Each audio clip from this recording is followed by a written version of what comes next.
Hello, my dear students. My name is Shakti, and I am an English lecturer since last 20 years. And today we will learn how to frame the negative sentences in the past indefinite.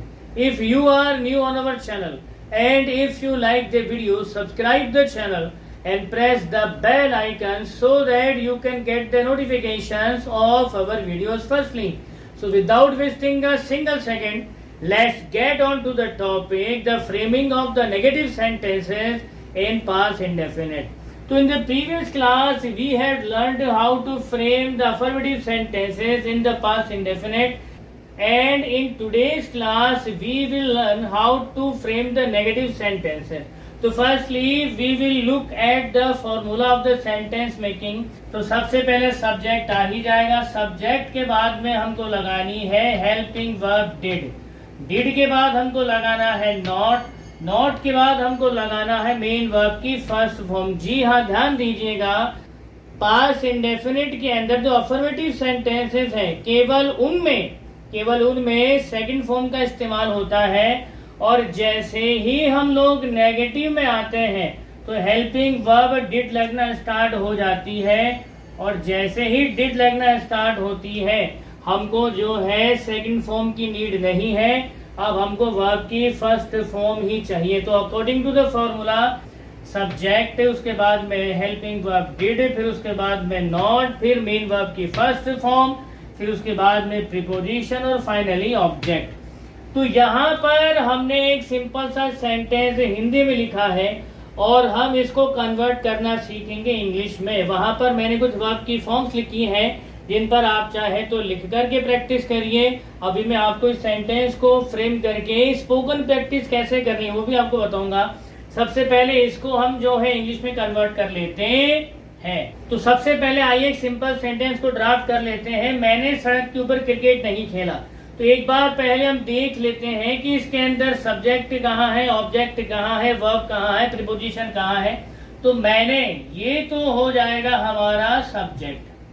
उसके बाद में जो सड़क है ये हमारी हो जाती है मेन ऑब्जेक्ट. ये हमारी मेन ऑब्जेक्ट है. के ऊपर ये है हमारा प्रीपोजिशन. क्रिकेट ये हमारा दूसरा ऑब्जेक्ट है, यानी कि ये भी ऑब्जेक्ट है, लेकिन ये ऑब्जेक्ट वर्ब के साथ में जुड़ा हुआ है. ध्यान दीजिएगा, जो ऑब्जेक्ट वर्ब के साथ में आया है वो जो है वर्ब के जस्ट बाद में ही इस्तेमाल हो रहा है सेंटेंस के अंदर. तो ये है हमारी वर्ब और इसके साथ जुड़ा हुआ आया है क्रिकेट. तो इस वर्ब के जस्ट बाद में हमको इस ऑब्जेक्ट का इस्तेमाल करना है और उसके बाद मेन ऑब्जेक्ट का हमको इस्तेमाल करना ही है. तो आइए अकॉर्डिंग टू द सेंटेंस हम ड्राफ्ट कर लेते हैं इस सेंटेंस को. तो सब्जेक्ट है मैंने, तो इसके लिए हमने लगाया आई.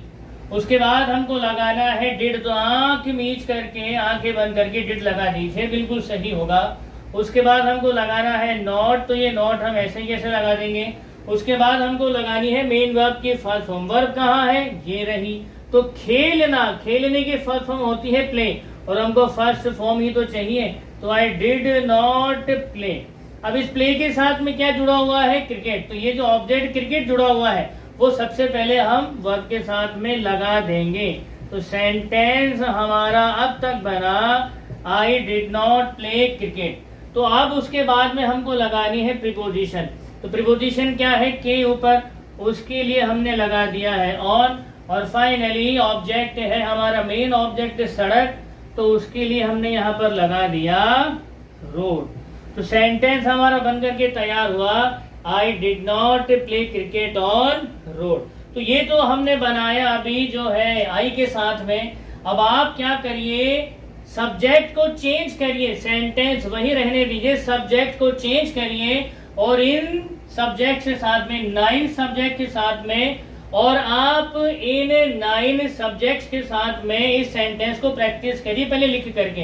तो अभी I did not play cricket on road है. तो अब हम सब्जेक्ट को चेंज कर देंगे. तो सेंटेंस हमारा बन जाएगा we did not play cricket, we did not play cricket on road. We did not play cricket on road. उसके बाद अगला सब्जेक्ट है यू, तो इसमें आप प्रैक्टिस करिए सेंटेंस को। You did not, you did not play, you did not play cricket, you did not play cricket on road, you did not play cricket on road. तो इस तरह से आप इन 9 सब्जेक्ट्स के ऊपर बार बार सेंटेंस को फ्रेम करिए। मेरा सजेशन ये है कि पहले आप एक ही सेंटेंस को सब्जेक्ट को बदल करके प्रैक्टिस करिए।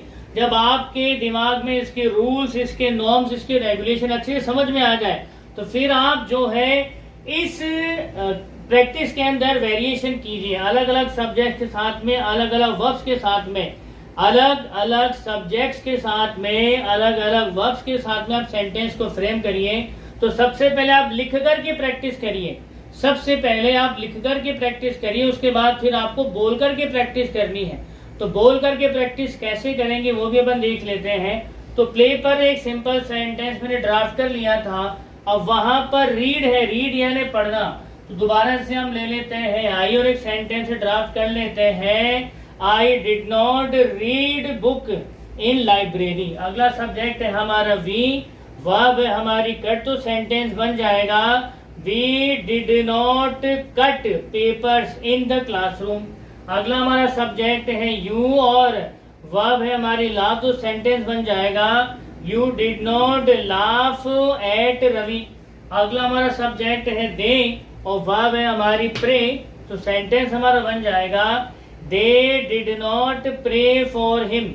अगला हमारा सब्जेक्ट है ही और वर्ब है हमारी ड्रिंक, तो सेंटेंस बन जाएगा he did not drink water in the glass. तो इस प्रकार से आप अपनी चॉइस की वर्ब्स के साथ में इन 9 सब्जेक्ट्स के साथ में बदल बदल के पहले लिखने की और फिर बोलने की प्रैक्टिस करिए। जितनी आप प्रैक्टिस करेंगे उतनी ही खतरनाक कमांड आपकी होती चली जाएगी अंग्रेजी ग्रामर के ऊपर। और यही तो हमारा टारगेट भी है कि ग्रामर पर हमारा कंट्रोल हो। जब ग्रामर पर कंट्रोल होगा तभी तो अंग्रेजी हम फ्लुएंटली बोलेंगे। तो बच्चों आज की क्लास में हम इतना ही करेंगे। इसकी नेक्स्ट क्लास में हम लोग पास्ट इंडेफिनिट के इंटरोगेटिव मैनर के साथ आपके सामने हाजिर होंगे। तब तक आप खुश रहिए, मुस्कुराते रहिए। जय हिंद, जय भारत, वंदे मातरम।